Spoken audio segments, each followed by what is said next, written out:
It's normally just a quick email where they're just actually some quick information. They don't charge you upfront. They email you back to make sure everything's up and up, and then they'll send you an invoice for the amount that the table will cost you, whether you want one table or two tables.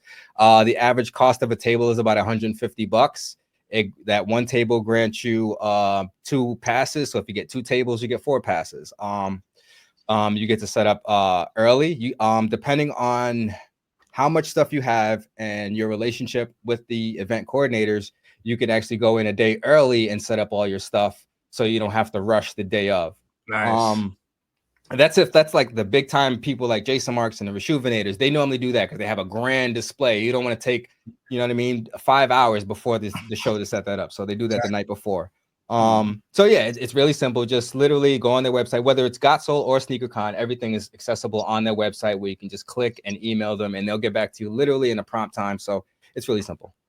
And any tips for them on the day of, like, you know, once they're set up, being in there, any tips that you could give them for your years of doing this? Wear comfortable clothing because it's a long event. You can stunt if you want to, but like I said, be comfortable. Sweats and some foam runners is the best way to go, or some slippers, whatever the case may be.